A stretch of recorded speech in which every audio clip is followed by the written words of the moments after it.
Charlando las noticias. De lunes a viernes por Radio Regional San Javier. 8 de la mañana con 14 minutos. Seguimos charlando las noticias aquí en Radio Regional. Habíamos anunciado ya desde el día de ayer que íbamos a tener como invitada, en principio y dando comienzo a esta mañana con los invitados, a la docente Aida Coquiararo. Fue candidata de la Unidad Popular, no en la elección pasada, en la anterior, a la Intendencia de Paysandú. Nos han dicho que también es escritora y con ella vamos a conversar. Buenos días. Buenos días. ¿Cómo está usted? Muy bien, por suerte, y me alegro. Un placer estar en una radio. ¿Sí? Sí. No es común que vayan los medios de prensa. Sí, pero es como una magia interesante. Especial, ¿no? Especial, sí. Y esta radio tiene algo especial. Usted sabe que al ser todo tan reducido acá, además tiene mucho. Yo le digo, mire, hace más o menos 40 años que trabajo en medios de comunicación. Y esto no es una crítica, es la realidad. Esta radio tiene mucho de las primeras radios que yo pude trabajar, que es donde usted trabaja con el operador al lado suyo, claro. Donde el operador no tiene una cabina, sino trabaja a su lado. Eso tiene algunas ventajas y algunas contras. Un vínculo humano, ¿no? Diferente. Claro. ¿De qué es el libro que escribió? ¿De qué se trata? El libro fue... Ya pasó de moda. Sí, pero cuéntemelo. Uruguay, Gobierno de Izquierda, Esperanzas y Peligros. Es un poco de filosofía política, porque digo, yo soy profesora de filosofía y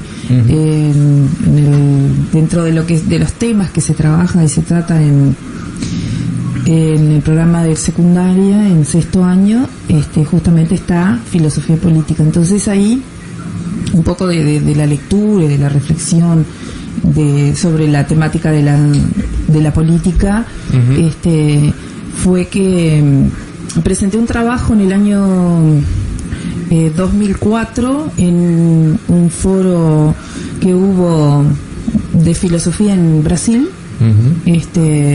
sobre, justamente en ese momento había ganado Tabaré Vázquez la primera vez.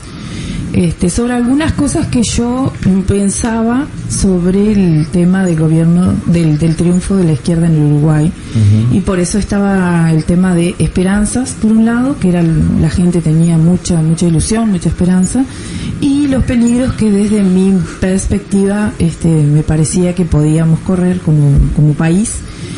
Y bueno, pasó el tiempo y en el año 2009 me mandan un mensaje desde Europa, desde España, una editorial española, invitándome a publicar en un libro eso que yo había presentado en Brasil hacía ese tiempo atrás. Y bueno, entonces acepté el desafío, le pedí que me dieran un tiempo para actualizar, porque claro, ya había pasado todo el gobierno de Tabaré Vázquez y estaba en proceso de elección de una nueva elección. Entonces, salió este librito con algunas temáticas, como por ejemplo la cuestión de la educación, la cuestión de la pobreza, el tema de los medios de comunicación, la seguridad, en fin, una serie de temas que son inherentes a la vida de un país. Y bueno, y mirando un poco eso, yo veía que en realidad había tenido razón en lo que había escrito en el 2004 en cuanto a lo que eran los peligros y los problemas que podían llegar a tener en el ámbito, por ejemplo, de la educación, los sindicatos, la salud. Y lamentablemente había ocurrido algunas cosas que para mí eran un peligro en el 2004 y que se dieron después. Las expectativas que usted podía tener y que quizás las plasmó, en eso no he leído el libro suyo, debo ser sincero, las expectativas que podía tener usted en el 2004 con relación a lo que pudiera ocurrir con la educación, ¿se han plasmado en alguna realidad? Sí, efectivamente, era una de las cosas que a mí me parecía que podía ocurrir, era que en la medida en que no se trabajara en una fortalecimiento de la educación desde el lado presupuestal y por otro lado desde la parte, digamos, de lo que es la gestión y la organización de los sistemas, de los centros escolares, del sistema educativo en general, íbamos hacia un desmedro de la calidad de la educación. Uh-huh. Y bueno, eso como que ampliamente ocurrió, no solamente que los recursos para la educación han sido insuficientes, sino que las cosas se agravaron más de lo que yo pensaba, porque desde las autoridades, digo, cuando estuvo Mujica en el gobierno nos maltrató mucho desde el discurso. Es decir, yo me sentí muy maltratada por el presidente de la República en aquel momento como docente, cuando despectivamente decía que trabajábamos solo 4 horas y que descansábamos, y desconociendo lo que implica realmente el trabajo para los docentes, que no es solamente las 4 horas, que el caso de las 4 horas es solamente en el caso de primaria. En el sistema de secundaria y YouTube trabajamos más 4 horas por día, y en el caso de igual de primaria muchas maestras trabajan doble turno, o sea que son 8 horas y no 4, y el trabajo docente en realidad no es solamente ese trabajo que se hace en el aula, sino que hay un trabajo previo y posterior, que no se está valorando y no está dentro de lo que uno podría decir de lo que nos pagan, porque planificar clases, después corregir trabajos y una serie de cosas que hay que hacer, eso no está dentro del horario del horario de que se nos paga, ¿no? que le pagan directamente. Entonces, de la manera en la que nos trató el presidente en ese momento,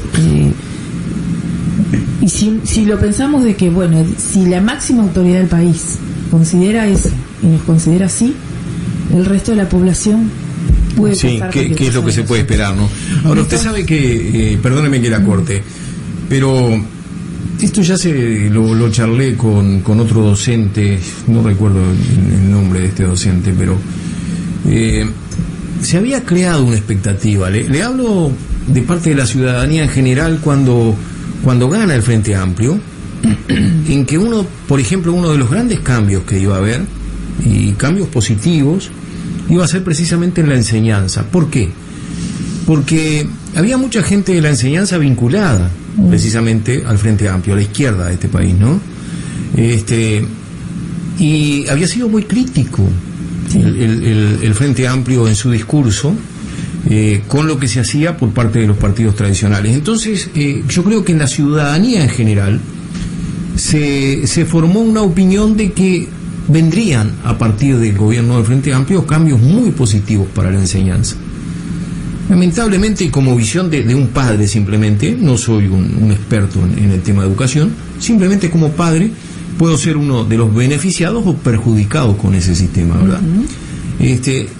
Y entiendo de que esos cambios no llegaron. Desde la visión de usted como docente, ¿cómo lo ve?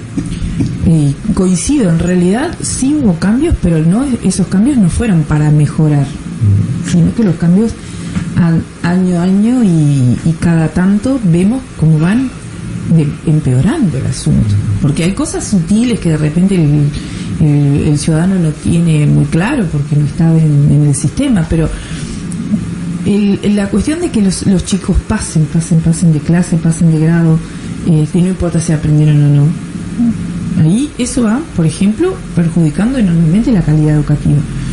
Para que ustedes tengan una idea, no sé si capaz que por ahí, si no fueron estudiantes, escucharon que hay o había 3 o 4 grandes periodos de exámenes, ¿no? Es decir, los exámenes de febrero, los exámenes de las vacaciones de julio, los de las vacaciones de septiembre y los exámenes de fin de año.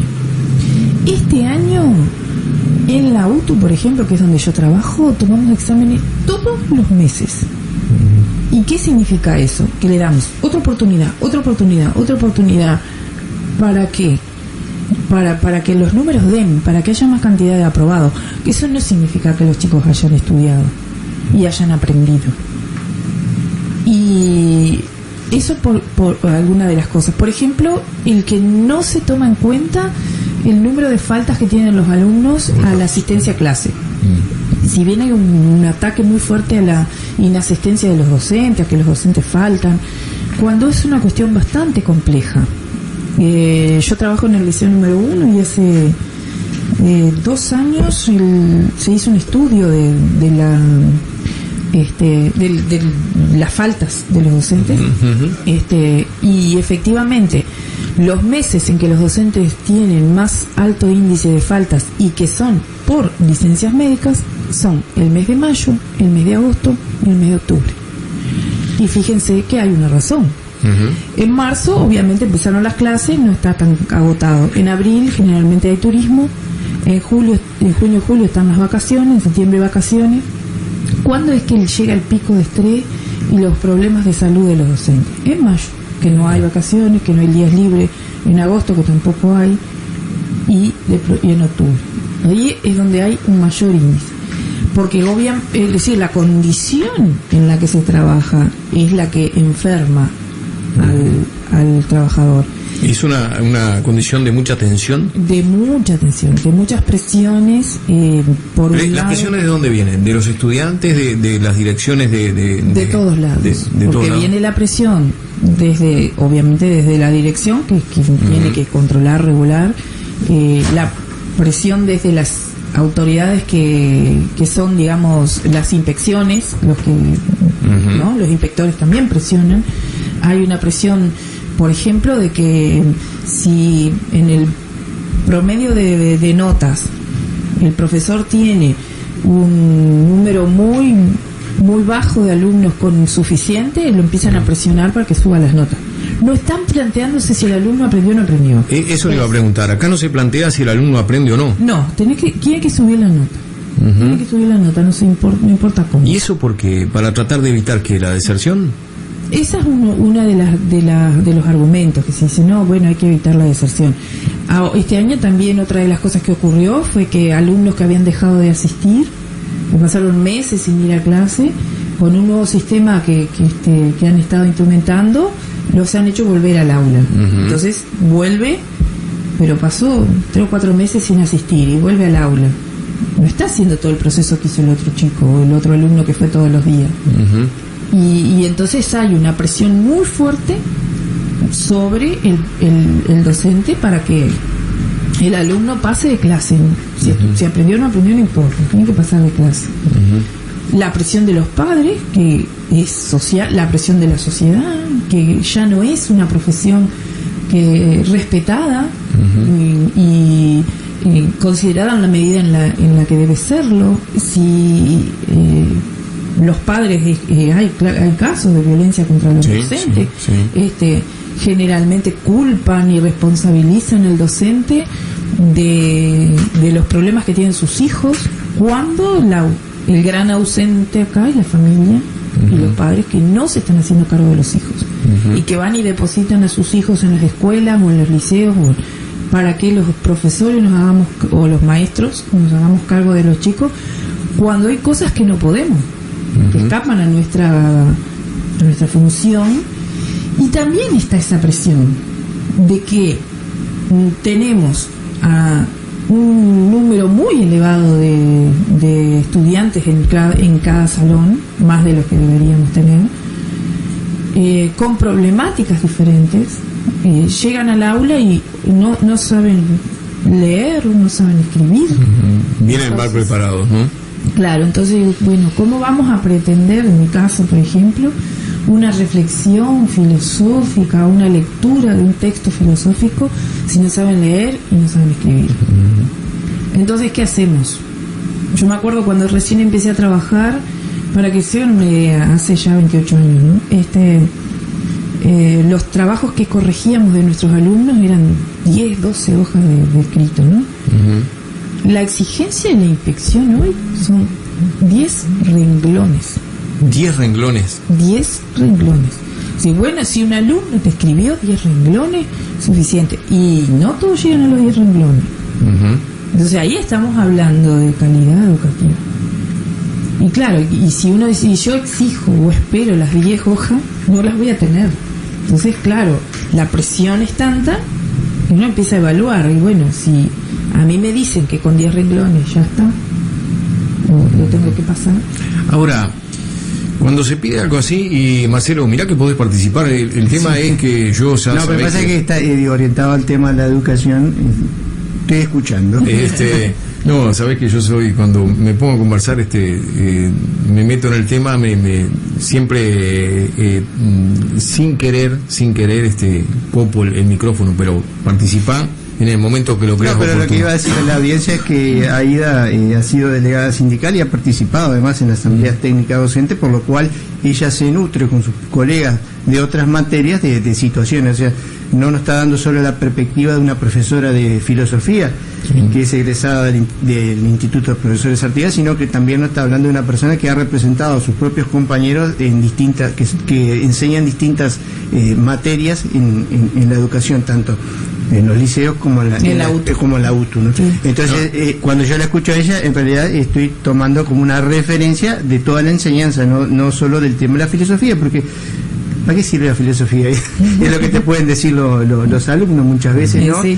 Pero destacar también, Alfredo, que esa es una situación que nos preocupa, el tema de la enseñanza, pero hemos sabido rescatar hechos positivos como los muchachos que han tenido iniciativa y que tú has traído que hemos invitado, que después vamos a charlar con ella de eso. Hay algo, Marcelo, que lo quiero destacar y vos sabés, hemos trabajado juntos y sé que haces más o menos un seguimiento del trabajo que realizo. Soy bastante frontal cuando tengo que decir las cosas, siempre con respeto, pero frontal. Es la primera vez, y lo tengo que decir, es la primera vez que escucho a una docente hablar con la claridad y la sinceridad que lo está haciendo esta docente. Vos sabés que hasta el momento siempre escuché loas y más loas al sistema educativo, y nadie de todos los profesores que me ha tocado entrevistar, y han sido varios, se animó a hincarle el diente y a decir las cosas realmente como son, ¿no? Por lo cual me gustaría, y ya la comprometo, mire, a otro programa que tengo en una FM, a invitarla para ir a charlar sobre este tema, porque la verdad me sorprende usted, y me sorprende muy bien. Simplemente una cosita más, porque me parece importante para que ustedes se pongan en nuestra piel.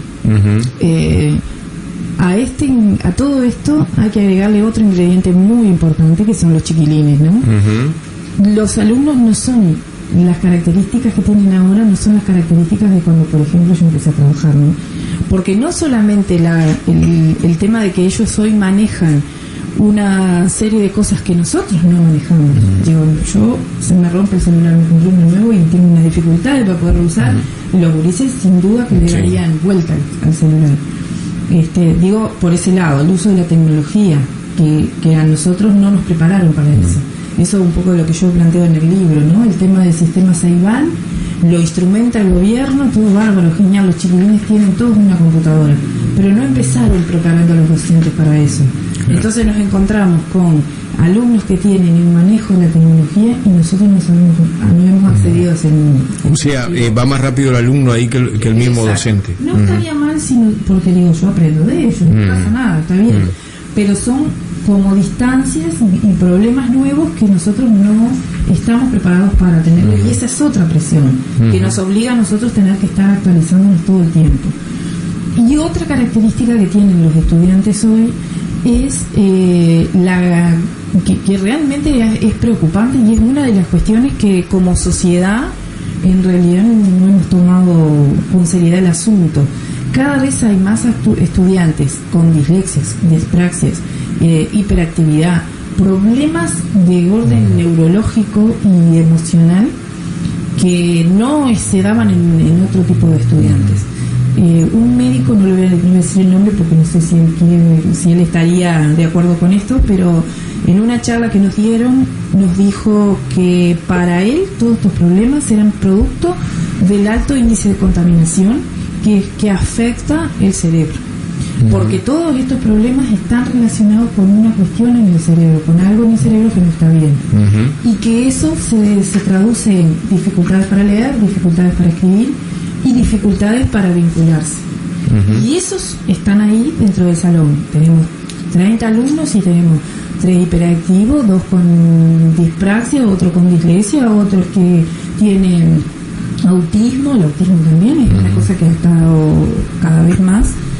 Y otra cuestión que tampoco se está tomando con seriedad, en eso yo también hice un trabajo hace unos años atrás y lo presenté en un congreso en Brasil sobre la cuestión de la inclusión de las personas que, por ejemplo, ciegos, sordos, de otro tipo de dificultades. Están todos dentro del salón. Entonces, a nosotros no nos preparan en formación docente para tener en el aula todos esos estudiantes con todas esas dificultades. Eso implica también un trabajo de buscar estrategias, buscar formas de poder trabajar con esos chicos, más trabajo. Pero también está la cuestión emocional, porque nosotros estamos trabajando con personas que están ahí y nosotros nos pasan cosas, sentimos afecto por nuestros alumnos. Y que un alumno esté en la clase con todos esos problemas también es otra presión que nosotros tenemos y que tampoco se está como conversando mucho de eso en la cabeza. Sí, también hay que tener en cuenta otra cosa. Lo que hacía referencia a Marcelo, hace algunos días nosotros invitamos, porque nos invitaron a nosotros a ver la muestra que había de trabajos en la UTU. La UTU es dentro del sistema educativo la que ha como despegado. Sí, y a nosotros nos sorprendió la calidad, la temática que enfocaron muchos de estos alumnos, y los invitamos a varios de ellos por las cosas que habían hecho, por los trabajos que habían hecho, y quedamos sorprendidos realmente, y quedamos sorprendidos gratamente, ¿no? Ahora, los gurises son muy críticos y ven quizás mucho más allá de lo que nosotros pensamos que están viendo, y analizan mucho más de lo que nosotros pensamos que están analizando. Y por ejemplo, una de las cosas que nos decían es lo que ahora manifestaba ahí al pasar Marcelo. Uno de ellos, que era desertor, que fue en su momento desertor de la enseñanza y volvió, yo le pregunté, ¿por qué te fuiste? Y me fui, dice, porque hay clases que o no las entiendo, el profesor no logra hacerme entender la clase, o simplemente no me interesa.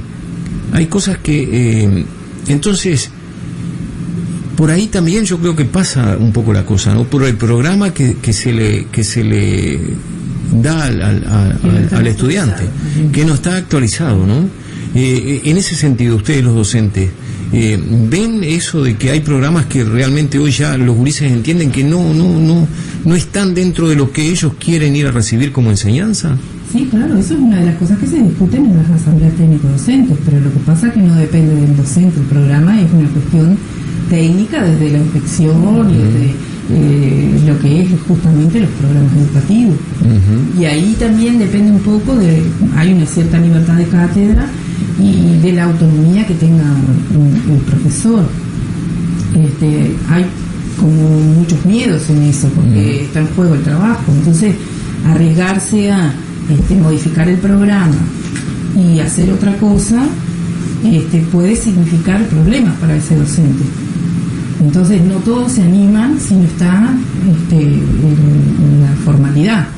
Digo animarse porque yo sí soy arriesgada y me animo a hacer cosas que de repente no están avaladas por tampoco es que hago cosas que estén mal hechas. Digo, por ahí transformo, incorporo cosas y buscando la manera de estimular a los gurises. Con respecto a los chicos de UTU, digo, yo también trabajo en la UTU desde hace 27 años, o sea que conozco tanto uno como otro. Y si bien hay muchos problemas y muchas dificultades como en los otros subsistemas, en UTU ha habido un cambio y una transformación positiva en el sentido de que hay un enfoque diferente de la evaluación, por ejemplo, porque en los bachilleratos y tanto en los tecnológicos como en los de formación profesional para que los muchachos puedan tener su egreso necesitan presentar un proyecto interdisciplinar, y eso es una de las cosas que se debe trabajar, porque ahí realmente los chiquilines aplican lo que aprendieron en una cosa concreta. Entonces sí, yo reconozco que nuestros alumnos han hecho maravillas. Ahora, ahí hay otra cosa que me duele bastante. No sé si todos recuerdan, hace unos años atrás, que hubo un grupo de estudiantes que inventaron una silla de rueda manejada con la voz. Sí, lo hemos tratado ese tema. Y que fueron a Estados Unidos y tuvieron...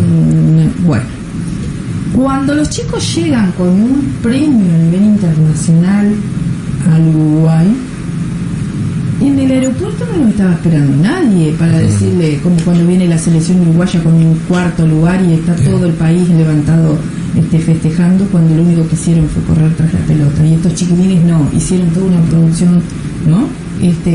Intelectual, social, porque era la preocupación de dónde nació la historia. ¿Qué pasó con esos chiquilines después que vinieron con todo ese proyecto? Uno terminó barriendo, que no está mal, no es indigno barrer, pero no estamos aprovechando las potencialidades que tiene ese chiquilín. Y los otros haciendo otras cosas que no están vinculados a ese proyecto en particular. Al año siguiente fueron también con otro proyecto, que fue el proyecto de El Guante, que interpretaba lengua de señas. En Estados Unidos, que no son tontos, le becaron a uno de esos chicos para que se quedara estudiando en una universidad allá. Después el chico no pudo irse a Estados Unidos. Pero también no pasa nada, quedan ahí. Sí, y mire, ¿sabe? Y otra cosa también que ha pasado en otros cursos es que les roban las ideas a los chicos. Sí, es lo que nosotros le dijimos, y en ese sentido comprometimos, mire, a legisladores departamentales, a ediles, de que trataran de buscarle alguna solución. Esto lo hicimos incluso ayer, miren, en el otro programa que tenemos en la otra radio, invitamos a dos chicos del ITP, que también hicieron un trabajo que nos pareció sumamente interesante, por más que ese trabajo ya, el proyecto en sí ya está en funcionamiento en otros lugares, pero nos pareció sumamente interesante. Y lo mismo que le dijimos a los chicos de UTU, le dijimos ayer a estos chicos, de que de alguna manera se buscara por parte del Estado, y esto lo tienen que hacer los legisladores, de que tuvieran facilidades para patentar esos tipos de inventos y de proyectos que ellos hacen, porque eso a ellos les va a dar una seguridad de que mañana, si ese proyecto es utilizado, de que ellos reciban algo, o que reciban un trabajo, un lugar donde poder desarrollarse, ¿verdad?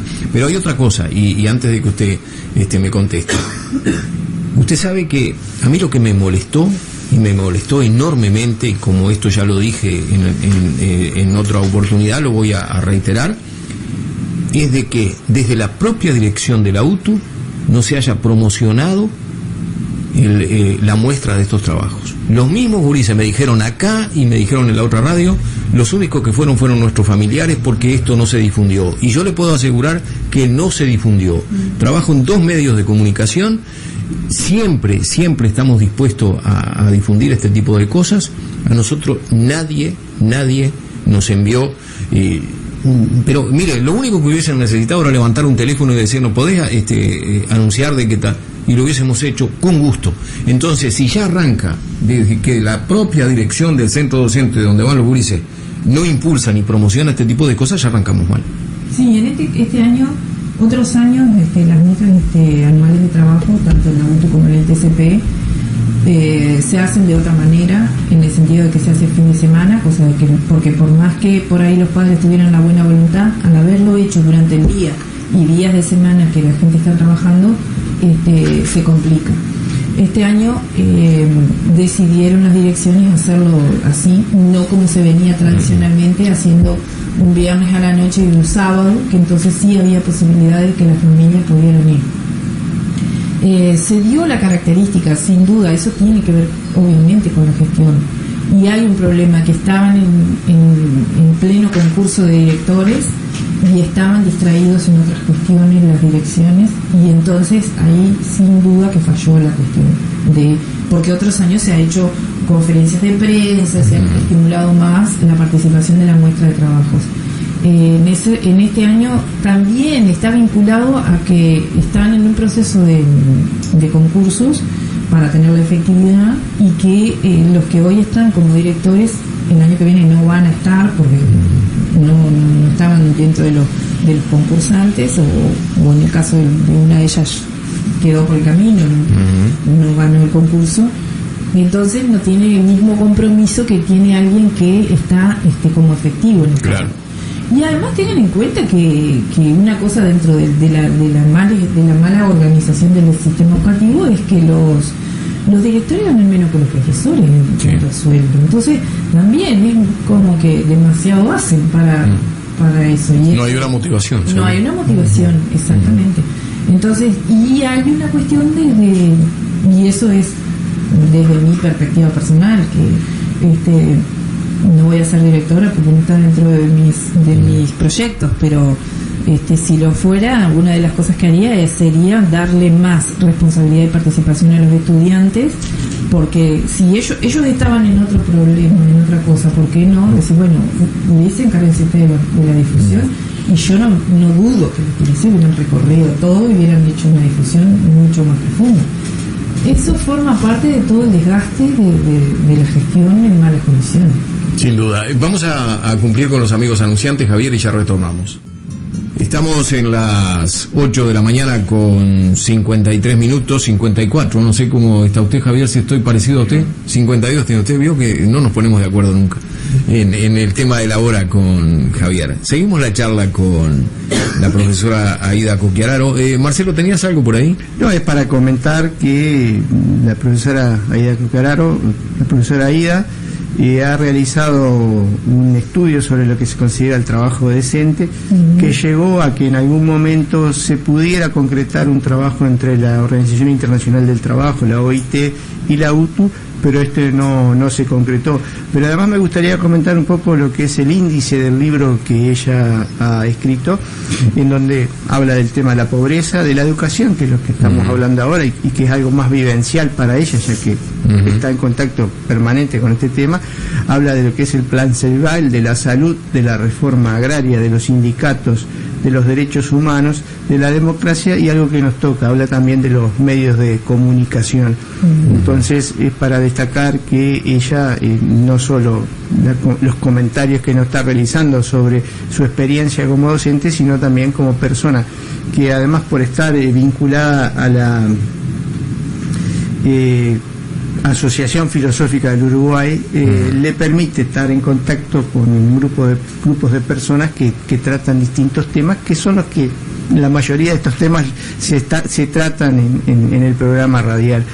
Eso para destacar la riqueza de Aida, además de la característica personal que pone al comprometerse con determinadas ideas y expresar en forma sincera problemas que otras personas en la misma situación no lo realizan de esa manera, ¿no? Muy bien, y ahora ya en el cierre de lo que es esta entrevista, en primer lugar le leo un mensaje que hemos recibido. Dice: qué linda nota, felicito a esa profesora, desde Greco lo saluda. Bueno, la felicitación. ¿Qué es lo que usted abordó en ese libro sobre los medios de comunicación? Específicamente el tema de la ética, el hecho de que quien está frente a un micrófono tiene que saber que está generando opinión, que está planteando los temas en el espacio público, digamos. Y ahí puse un ingrediente interesante sobre el tema de las radios comunitarias, que me parecía que era como el espacio que tenía el Estado como para hacer participar al vecino, al ciudadano común en ese espacio, y como es decir, porque fue digamos un proyecto interesante. Es interesante, sí. Se ha desvirtuado. Ahí está. Y entonces como las radios comunitarias se fueron desvirtuando, desde mi perspectiva, porque hay una intencionalidad de que no se participe, de no participación de los ciudadanos. No hay un interés en la participación del ciudadano. Y bueno, y un poco también todo lo que implica los medios de comunicación son formadores de opinión y están poniendo en el espacio los temas. Y obviamente para vivir, para poder sobrevivir en esto, están también muy presionados por quienes les pagan, digamos, los avisos publicitarios, y como muchas veces un periodista no puede decir determinadas cosas porque está condicionado por quien le está pagando para que esté haciendo uso del micrófono. Sí. Hay en algunos casos, falta de profesionalismo en el sentido de dimensionar realmente qué es lo que estoy haciendo, es decir, cuánta gente me está escuchando, qué es lo que la gente está pensando y cómo estoy informando y en qué medida realmente se hace una información, digamos, objetiva sobre la temática. Es decir, ahí hay una cuestión desde la filosofía, por ejemplo, de la cuestión ética, ¿no? Claro. Que yo tengo que asumir la responsabilidad y el compromiso de lo que digo y de lo que hago. ¿Usted cree en el periodismo objetivo? Yo que trabajo hace 40 años no creo, usted sabe. No, es imposible, porque el ser humano ni siquiera en lo más en la ciencia, que se supone que debería ser lo más objetivo, es objetivo, porque en realidad los seres humanos son de por sí subjetivos, entonces es imposible la objetividad. Sí puede haber una pretensión de lograr ser lo más imparcial posible, o neutral posible, pero eso no se puede. El ser humano no puede ser ni neutral ni objetivo. Ahora, usted sabe que lamentablemente esta profesión se ha prostituido, y se lo digo con propiedad. Hace 40 años que transito en los medios de comunicación. Se ha prostituido por lo que usted decía, por un tema de necesidad, se llegó a prostituirse esto. Hoy no trabaja en los medios la persona que esté más preparada, sino aquel que aparece con una cartera de clientes. Y si usted llega al director de una radio con una cartera, póngale 10 clientes, usted ya tiene un programa de radio, puede opinar de lo que se le cante, aunque no sepa de lo que está hablando. Y lamentablemente se ha ido degenerando todo eso y se ha ido perdiendo, ¿no? Así como usted me dice que se ha perdido en la educación, se ha perdido también en esto. Exacto. Es un problema social. Además, la profesora, además Aida en su libro habla del tema de la democracia participativa. Ella está hablando de que hubo una intencionalidad en el manejo de los medios, aquellos que por ser comunitarios iban a tener una pertenencia a la comunidad que no se concretó, han sido cooptados por sectores del partido de gobierno. Pero también habla ella de que ha habido un vaciamiento en aquellos espacios de participación, como han sido los comités de base, como han sido las cuestiones sindicales también, que llevan lineamientos que muchas veces deciden no confrontar con posiciones de gobierno que en otras instancias le hubieran hecho. Entonces llegó a la conclusión de que esto ha sido intencional, es decir, el restarle participación a la gente en los distintos espacios que puedan participar ha sido intencional. Ha habido una concentración en la democracia representativa, entonces en los hechos las decisiones y los poderes están más concentrados, por lo tanto hay que tratar de fortalecer, por lo menos desde mi punto de vista, la democracia, incrementando la participación y el compromiso de las personas en los distintos ámbitos que están. Pero cuando uno rasca un poco, también se encuentra en que hay un aparato administrativo, en particular en todo el Estado, que por ejemplo le hace firmar a los funcionarios de ANCAP una cláusula donde dice que no pueden hablar de ANCAP. Un profesor, según el nivel que está dentro de la organización, puede hablar o no puede hablar. Entonces creo que esto me da a mí más una visión de un gobierno más a la derecha que de lo que se pretende. Pero esta es mi visión personal y digo, me hago cargo de ella. Además sé que tenemos acá los invitados para la tertulia que ya han llegado y capaz... Hay una cosa también a tener en cuenta dentro de la cuestión de la educación, que está relacionada con eso que vos decís, toda aquella movida del debate educativo sobre para el Congreso de Educación en el primer gobierno de Tabaré Vázquez, que fue una tomada de pelo así, porque mientras estaba ocurriendo el Congreso en Montevideo con todos los representantes de todo el país, en el Parlamento estaban votando la ley de educación a espaldas de ese Congreso. Claro. Entonces, ¿cómo haces ahora para hacerla participar a la gente que participó en ese momento, que igual fue poca, porque no había un hábito de eso? Cuando decís, ¿para qué voy a hacerlo si me van a tomar el pelo? Más vale me quedo viendo televisión de casa. Sin duda. Le agradecemos, profesora Aida Coquianaro. La invitamos a participar ahora en nuestra tertulia, en nuestra mesa de debate de los viernes. Acá tenemos otro mensaje, dice. Hola Alfredo, linda charla. Y bueno, después es otro tema, pero lo interesante y lo que rescatamos es que se destaca la linda charla, y seguramente cuando se da una linda charla en radio es simplemente por el valor de lo que aporta el invitado. Acá la linda charla surge precisamente por sus explicaciones y por la información que usted brindó. Muchas gracias. Muchas gracias a usted.